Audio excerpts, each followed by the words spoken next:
네 번째 주일 아침 우리에게 주시는 하나님의 말씀은 마태복음 12장 38절에서 40절까지의 말씀입니다.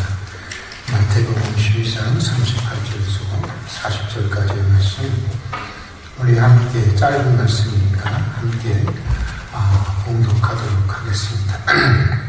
같이 봉독하겠습니다. 그때 서기관과 바리새인 중 몇 사람이 말하되, 선생님이여, 우리에게 표적을 보여주시기를 원하나이다. 예수께서 대답하여 이르시되, 악하고 음란한 세대가 표적을 구하나 선지자 요나의 표적밖에는 보일 표적이 없느니라. 요나가 밤낮 사흘 동안 큰 물고기 뱃속에 있었던 것 같이 인자도 밤낮 사흘 동안 땅속에 있으리라. 아멘. 2000년 기독교 역사를 살펴보면 시대마다 논의된 신학과 신앙의 주제들이 아주 다양하게 변천되어 왔음을 볼 수가 있습니다. 고대 교회에서는 한 인간으로서 살아가신 예수가 어떻게 하나님이라고 할 수 있겠는가 라고 하는 예수님의 신분에 관한 논쟁이 주로 중심이 되었습니다. 그리고 중세에 이르러서는 어떻게 거룩하신 하나님 앞에 죄인인 인간이 의롭다함을 얻을 수 있겠는가, 구원에 관한 문제가 가장 큰 관심과 논의의 주제가 되기도 했습니다. 그리고 18세기 이후 이성과 과학이 하나님의 말씀을 대신해서 진리의 척도로 여겨지는 근대에 들어서면서부터는 이 기독교 신앙은 그야말로 그 근본으로부터 아주 근본적인 도전에 직면하게 되었습니다. 특별히 지난 세계 1, 2차 세계대전을 거치면서 정말 하나님이라는 분이 존재하기는 한 것인가, 하나님이 정말 살아계신 것인가에 대한 강렬한 의혹이 제기되었고, 신약계에서는 하나님이 죽었다라고 하는 신죽음의 신학이 등장하게 되었습니다. 1966년 초여름입니다. 독일의 저명한 잡지였던, 지금도 이 잡지는 독일에서 가장 유명한 잡지 중에 하나인데, 슈피겔지에 이런 조사가 실렸습니다. 주 하나님 오랜 병국 끝에 마침내 사망하다. 이제 정직하게 생각하는 모든 사람들에게 하나의 결론이 내려졌다고 본다. 전에 만물을 그토록 훌륭하게 지배하고 인도하였던 하나님은 이제 부재중이시고 앓고 있으며 여행을 떠나셨고 그리고 죽으셨다. 모든 것을 명령하시는 전능하신 하나님은 아우슈비츠, 왈츠 등 유대인 수용소, 베트남, 그리고 뉴욕의 흑인촌에는 더 이상 존재하지 않는다. 그의 자리는 비어있다. 이제 그는 대치되어야 한다. 예수 믿지 않는 사람들의 그런 조사가 아닙니다. 한평생 주님을 섬기기로 맹세했던, 작정했던 신학생들의 조사였다고 하는 점이 매우 충격적인 것입니다. 그들에 의하면 우리가 전통적으로 믿어왔던 전능한 하나님은 이제 죽었다는 것입니다. 무고한 피가 강물처럼 흐르는 현실에는 더 이상 그런 하나님은 존재할 수가 없다고 하는 것입니다. 아츠볼트 맥쉬라고 하는 사람이 쓴 그의 작품 욥에서 말하고 있는 것처럼 이제 교회의 촛불은 꺼졌다는 것입니다. 이제 신학은 철저히 인간학으로 대체되어야 하고, 신이 비어있는 자리에는 휴머지는 인간이 대신해야 된다고 하는 것입니다. 근데 여러분 생각해보면 신학이라고 하는 지성의 장에서만 이런 일이 일어나는 것은 아닙니다. 우리는 우리의 일상에서도 종종 이런 일들을 직면하게 됩니다. 사업 문제, 입시 문제, 실업 문제, 건강 문제, 자녀 문제, 결혼 문제, 지금은 코로나 바이러스 문제 등 전능한 하나님에게는 어떻게 보면 아무것도 아닌 것 같은 우리들의 일상적인 문제 앞에서도 우리는 무기력한 하나님을 경험할 때가 종종 있습니다. 이미 고인이 되셨지만 고난에 대해서 매우 깊이 있는 글을 자주 쓰셨던 옥하는 목사님은 어느 칼럼에서 이런 말씀을 하신 적이 있습니다.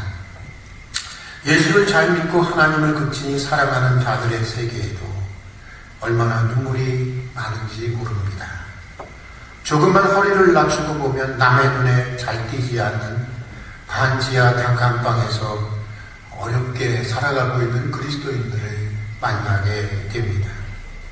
그들은 이유를 알 수 없는 불행을 만나서 시간만 나면 하나님의 옷자락을 붙들고 통곡하는 자들입니다. 예수를 자기 생명보다 더 사랑하고 섬기는데도 가난은 왜 떠나지 않는지, 하는 일들은 왜 그렇게 잘 풀리지 않는지, 자녀들은 왜 탈선을 하는지, 경쟁에서는 왜 뒤지는지, 왜 나쁜 사람들의 속임수에 빠져서 메울 수 없는 손해를 입어야 하는지, 왜 하루아침에 병이 들어 육체가 망가져야 하는지, 왜 억울한 비난을 들어야 하는지 우리는 다 설명할 수가 없습니다. 그렇지만 하나님의 귀한 자녀들이 이 무거운 십자가를 지고 날마다 눈물로 살아가는 것이 우리들의 현실입니다. 정말 전능하시다고 하는 하나님은 어디에 계신 것일까? 하나님이 부재하는 것 같은 현실에서 우리는 어떻게 여전히 하나님이 전능한 분이라고 믿고 말할 수 있을까? 때때로 아무리 기도하고 아무리 몸부림쳐도 풀리지 않는 인생의 문제 앞에서 우리의 신앙을 흔들고 압박해오는 이 물음을 다루고 있는 부분이 오늘 우리가 읽은 말씀입니다. 오늘 말씀에 보면 서기관과 바리새인들이 예수님께 나와서 표적을 요구하고 있는 것을 보게 됩니다. 여기서 말하는 표적은 그리스 원어로 세메이온이라고 하는데, 이 말은 표적이라는 뜻과 더불어서 기적 또는 이적이라는 뜻을 가지고 있는 말입니다. 그러니까 서기관들과 바리새인들은 지금 예수님에게 기적을 보여달라는 것입니다. 이적을 보여달라는 것입니다. 예수님이 하나님의 아들이라는 것을 더 이상 의심할 수 없는 그런 확실한 기적, 확실한 이적을 보여달라고 하는 것입니다. 여러 사람들이 자기들을 메시아라고 하는데 하도 그러니까 누가 누군지 헷갈리다는 것입니다. 그러니까 누구도 흉내낼 수 없는 기적을 보여달라는 것입니다. 그래서 당신이 하나님의 아들이고 메시아이고 당신이 구원자인 것을 보여달라고 요구하고 있는 것입니다. 잘못된 요구가 아니라고 생각합니다. 당연한 요구입니다. 여러분들도 이런 요구를 해보신 적이 있으리라고 생각합니다. 저는 많이 해봤습니다.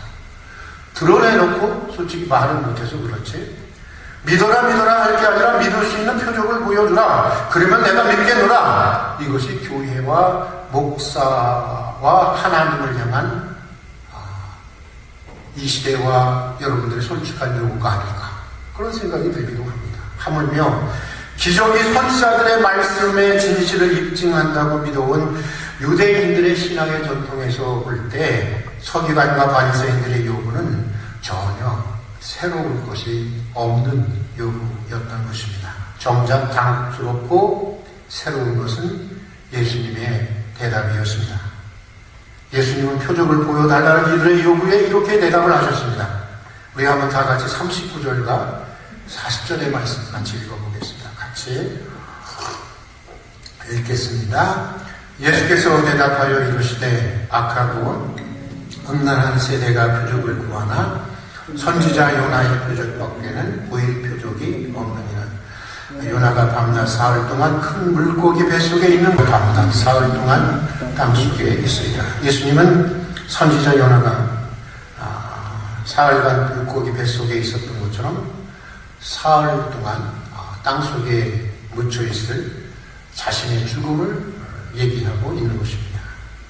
요나의 표적이라고 하는 것은 앞으로 있을 예수님 자신의 십자가의 죽음을 말하고 있는 것입니다. 그러니까 이런 것입니다. 예수님 자신의 십자가의 죽음이 바로 이 악하고 음란한 세대에 예수님 자신이 보여줄 수 있는 유일한 표적이라는 것입니다. 자신이 전능한 하나님이시고 메시아이고 구원자라고 하는 것을 보여줄 수 있는 가장 위대한 기적, 누구도 것이 바로 십자가의 죽음이라고 말씀하고 있는 것입니다. 여러분 이해가 되십니까? 굉장히 이해하기 어려운 말씀입니다. 어떻게 예수님의 일생 중에서 가장 무력하게 보였던 그 십자가의 죽음이 유일한 표적이요 가장 위대한 기적이라고 할 수 있을까요? 솔직히 예수님이 십자가에 달려 죽은 것이 기적의 범주에 들어갈 수 있는 것이라 할까? 많은 생각에 잠기게 하는 말씀이지만 좀 더 살펴보면, 구원의 관점에서 좀 더 살펴보면 이해가 되는 말씀이기도 합니다. 사실 복음서에 나오는 예수님의 생애는 기적의 연속이었다고 해도 과언이 아닙니다. 처녀의 몸에서 탄생한 것도 그렇지만 마지막 3년의 공생애는 더욱더 그랬습니다. 가는 곳마다 병자들을 고치고 귀신을 내어쫓고 무리를 걷고 큰 풍랑들을 잔잔하게 하셨습니다.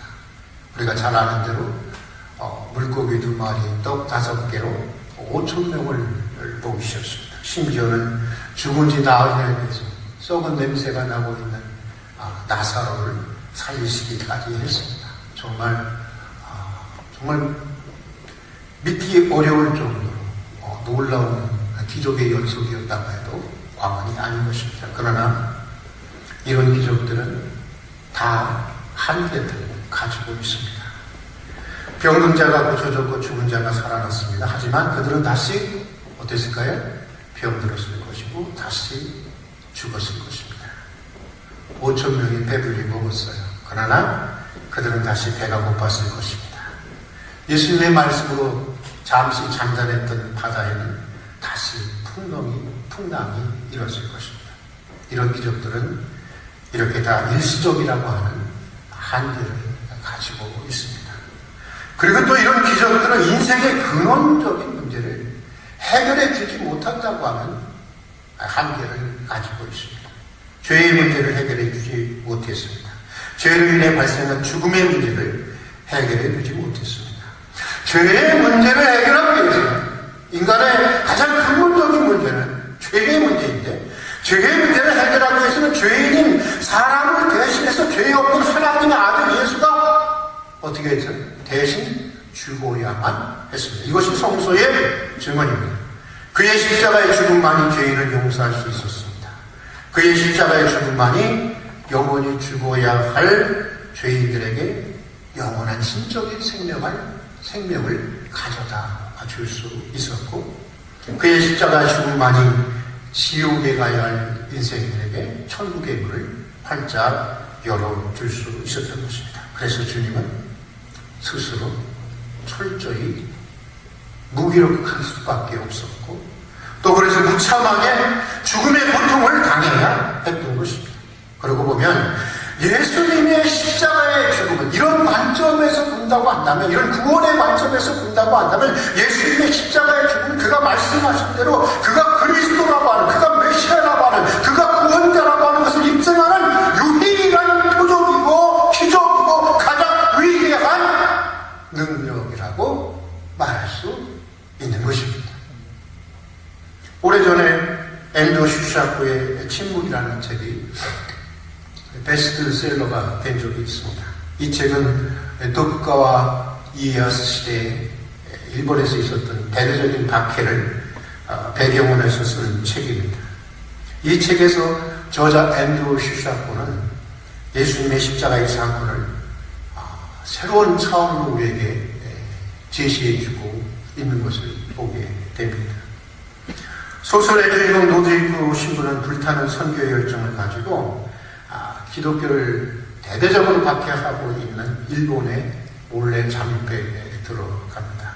그러나 그는 이 모진 박해를 받고 기독교인들의 순교의 죽음 앞에서도 무력하게 침묵하고 있는 하나님에 대해서 점차 회의를 하기 시작을 합니다. 하나님에 대한 믿음을 지키기 위해서 신자들은 고통스럽게 죽어가고 있는데, 박해를 받고 있는데 아무런 일도 일어나지 않는 것입니다. 이럴 때는 좀 예수님 죽을 때처럼 뭐 시커먼 구름이 몰려온다든가 천둥이라도 한번 쳐야 되는 거 아닙니까? 그런데 신자들은 고통스럽게 죽어가는데 세상은 너무나 고요한 것입니다. 평안한 것입니다. 하나님은 철저히 침묵하시는 것입니다. 너무나도 무력하신 것입니다. 그리고 이 하나님의 침묵과 무력함이 그의 신앙을 애매로부터 깊이 흔들고 있었어요. 아마 여러분들도 이런 경험이 있었을 것이라고 저는 생각합니다. 그러다가 그도 동료 그리스도인들과 잡혀서 배격을 강요받게 됩니다. 동판에 그려진 그리스도의 얼굴을 밟으라고 하는 것입니다. 그렇게 하면 너도 살고 다른 동료 그리스도인도 살려주겠다고 하는 것입니다. 많은 고민을 하다가 동료 그리스도인들을 살리기 위해서 그는 배격을 결심하게 됩니다. 지금까지 자신의 전생애를 통해서 가장 아름답다고 생각해왔던 것, 그렇지 않습니까? 예수님 그런 분이잖아요. 가장 맑고 깨끗하다고 믿었던 것, 인간의 모든 이상과 꿈이 담겨져 있다고 하는 것을 받는 것입니다. 신분을 밟기 전에 마지막으로 예수님의 성화를 들어올려 자신의 얼굴에 대고 넘쳐오르는 눈물로 그 성화를 잠시 바라다 보았습니다. 그때였습니다. 오랜 침묵을 깨고 성화 속 주님께서 그에게 이렇게 말씀을 하셨습니다. 밟아라, 밟아도 좋다. 나는 너희들에게 밟히기 위해서 존재하느니 밟는 너의 발이 아플 것이니 그 아픔만으로도 충분할 것입니다. 라고 하는 음성을 듣게 됩니다. 내 성화를 밟아야 하는 너의 양심의 아픔만으로도 충분하다는 것입니다. 밟으면서 내가 느끼는 그 양심의 아픔만으로도 너희를 구원하기 위해서 나는 힘없이 밟히는 존재가 되었다고 하는 것입니다. 그래서 나는 나의 전능한 능력을 포기하고 무력한 존재로 십자가에서 죽임을 당해만 했다고 하는 것입니다. 오랜 침묵을 깨고 섬광처럼 들려오는 이 말씀을 통해 신부 로드리고는 예수의 성화를 받는 그 배교의 현장에서 가장 생생한, 자신의 인생에서 가장 생생한 하나님의 음성을 들었고 가장 깊고 가장 열렬한 하나님의 사랑과 하나님의 실제를 뜨겁게 경험하게 되었던 것입니다. 그러면서 오랫동안 그를 괴롭혀왔던 하나님의 침묵과 하나님의 무력함의 의미를 깨우치기 시작합니다. 하나님의 자녀들의 고난 앞에서 무력하기만 한 하나님의 침묵의 새로운 눈을 뜨게 되었던 것입니다. 사랑하는 교회 여러분, 때때로, 아니 자주 우리는 우리의 눈물의 기도와 수도 그리고 우리의 믿음의 삶과 희생이 아무 의미 없는 것처럼 느껴지는 때가 있습니다. 그렇게 하나님이 부재하는 것 같은 이 현실, 하나님이 무력하게 느껴지는 현실에 직면합니다.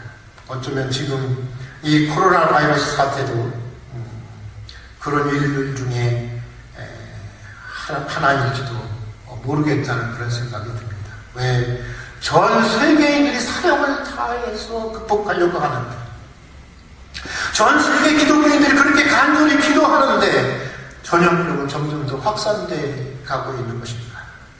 죽음에 대한 공포를 이겨내려고 모두가 나와서 기도하고 찬송가를 부르는 발코니 앞 도로로 전염병으로 죽어가는 시신을 실은 차량의 끝도 모르게 이어지고 있는 이태리 거리의 광경을 보면서 문득 이런 물음이 다가오기도 했습니다. 누구에게나 살다 보면 이런 날들이 있습니다. 저는 그럴 때 가끔 롱페울로의 화살과 노래라는 시를 생각해 보게 됩니다. 나는 화살 하나를 쏘았다.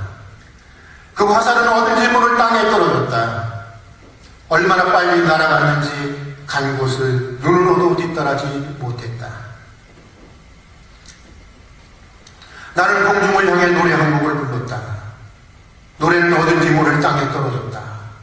노래가 날아가는 곳을 뒤따를 만큼 누가 밝고 날쌘 눈을 가졌어야 오랜 시간이 지난 후 참나무에서 난 그 화살을 찾았다.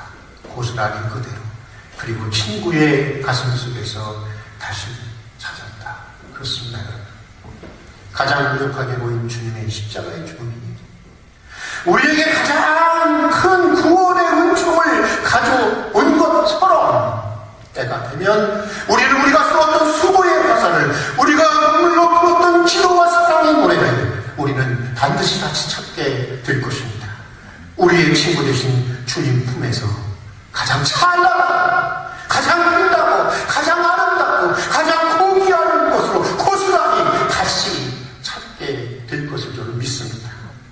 2차 대전 때 수용수 가스실에서 죽어가던 유대인들 중에 수용수벽에 이런 글을 남긴 사람이 있다고 합니다. 나는 태양이 보이지 않을 때도 여전히 먹구름 위에 태양이 빛나고 있다는 것을 믿노라. 나는 하나님을 느낄 수 없는 이 현실 속에서도 여전히 하나님의 살아계심을 믿노라. 주님의 고난과 십자가의 죽음을 기념하는 사순절을 지내면서 예수 그리스도에게서처럼 하나님의 친구에서 가장 생생한 하나님의 음성을, 하나님의 무능에서 가장 위대한 하나님의 능력을, 십자가 죽은 것 같은 가장 참혹한 현실에서 가장 찬란한 부활을 이뤄내는 믿음의 사람들이 될 수 있기를 주의 이름으로 축복합니다. 오늘의 고난의 원인이 무엇이든지, 저는 그 고난의 원인을 잘 모르겠습니다. 그 원인이 무엇이든지 고난을 허용하시는 우리 하나님은 선하시고 전능하신 분이십니다. 모든 것을 합력하여 역사의 선을 이루어 가실 것을 믿고 이 믿음과 신앙을 가지고 어려운 시기를 잘 견디고 이겨낼 수 있는 우리 활민의 성도들이 될 수 있기를 주의 이름으로 축복합니다. 우리 같이 잠시 한 3분 정도 보통 소리로 함께 기도했으면